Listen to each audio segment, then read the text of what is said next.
जो लोग सोते वक्त लाइट बंद कर देते हैं, फिर इस घर में क्या होता है और कौन आता है? अल्लाह के प्यारे नबी का ये फरमान सुन लें। सोने से पहले लाइट बंद करनी चाहिए या नहीं? ये एक ऐसा सवाल है कि अक्सर लोग इस बारे में पूछते हैं कि लाइट बंद करके सोना चाहिए या लगाकर। कुछ लोग लाइट जलाकर सोने के आदी होते हैं, जबकि बाज लोग बिल्कुल अंधेरे में सोने के आदी होते हैं। आज हम आपको ये बताने जा रहे हैं कि सोने से पहले लाइट न बंद करने से क्या होता है, और हम आपको ये भी बताएंगे कि सोने से पहले लाइट बंद करने के हवाले से आप सल्लल्लाहु अलैहि वसल्लम का क्या फरमान है। हम आपको लाइट न बंद करने के बारे में भी बताएंगे, लेकिन उससे पहले आपको इहादीस की रोशनी में सोने के चंद आदाब बताते हैं। जब तुम अपने बिस्तर पर आओ तो वजू कर लो, जैसे नमाज के लिए वजू किया जाता है। मकसद ये है कि सोते वक्त बावजू रहना सुन्नत है, और बावजू सोने के फवायद के बारे में यह भी बयान किया गया है कि बावजू सोने से इंसान डरावने ख्वाब और शैतान के खुलवार से महफूज रहता है। अगर उस रात उसकी मौत हो जाए तो तहारत की हालत में मौत होगी, और अगर कोई अच्छा ख्वाब देखे तो वो सच्चा हो सकता है। इस तरह से रवायत में ये भी आया है कि सोने से कबल बिस्मिल्लाह कहकर 3 बार बस्तर को अच्छी तरह झाड़ लेना चाहिए, जैसा कि इरशाद है, जो अपने बस्तर से उठ जाए फिर दोबारा सोने के लिए आए तो 2 बार उसको झाड़ ले, क्योंकि मालूम नहीं कि उसके जाने के बाद वहां क्या कुछ आया है। हमें चाहिए कि सोने से पहले इन बातों का खास ख्याल रखें। अब बात करते हैं कि रात को लाइट न बंद करने के हवाले से आप सल्लल्लाहु अलैहि वसल्लम की हदीस है कि सोने से पहले आग और चिराग बुझा दें,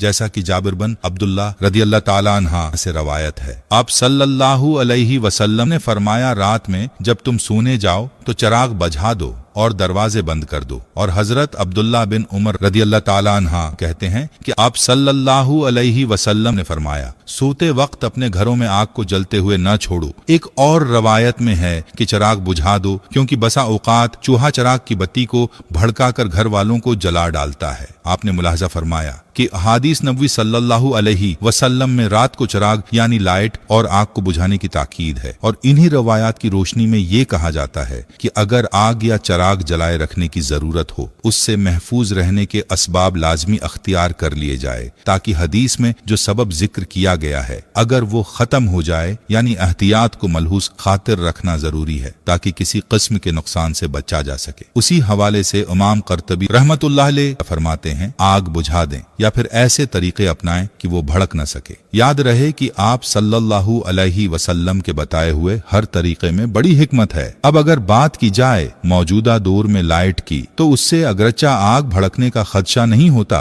लेकिन फिर भी रोशनी तो मौजूद रहती है। और हदीस में चिराग का अलग से जिक्र उस लिए किया गया है कि उस जमाने में चिराग रोशनी के लिए जलाया जाता था। याद रहे कि रात जिसको अल्लाह ताला ने नींद के लिए बनाया है, वो रोशनी होने के सबब इसमें इंसान प्रसकून नींद नहीं कर सकता। हदीस में जो चिराग का जिक्र है उसको मौजूदा दौर की लाइट के मुतबादल ही समझा जाएगा। जहां तक बात है लाइट न बंद करने के साइंसी नुकसान की, तो एक साइंसी तहकीक पर यह बात सामने आई है कि जो लोग रात को सोते वक्त लाइट बंद नहीं करते तो उनका वजन बढ़ने और उनमें कैंसर जैसे मर्ज पैदा होने का एहतिमाल है। इसीलिए चाहिए कि रात को सोने से पहले लाइट को सुन्नत समझकर बंद कर दें। और याद रहे कि सुन्नत पर अमल से न सिर्फ सवाब मिलेगा, बल्कि हर सुन्नत में बड़ी हिकमतें हैं। आप सल्लल्लाहु अलैहि वसल्लम की जात अक़दस को अल्लाह ताला ने तमाम इंसानों के लिए नमूना बनाकर भेजा, और हर मुसलमान के लिए लाजिम है कि वो अपनी जिंदगी आप सल्लल्लाहु अलैहि वसल्लम की तालीमात के मुताबिक गुजारें। इसीलिए चाहिए कि जो सोने के आदाब और सुन्नतें हमने बयान की हैं उन पर अमल किया जाए, और उसके अलावा भी सोने के बहुत से आदाब हैं, उन आदाब को भी सीख कर उन पर अमल करने की नीयत की जाए।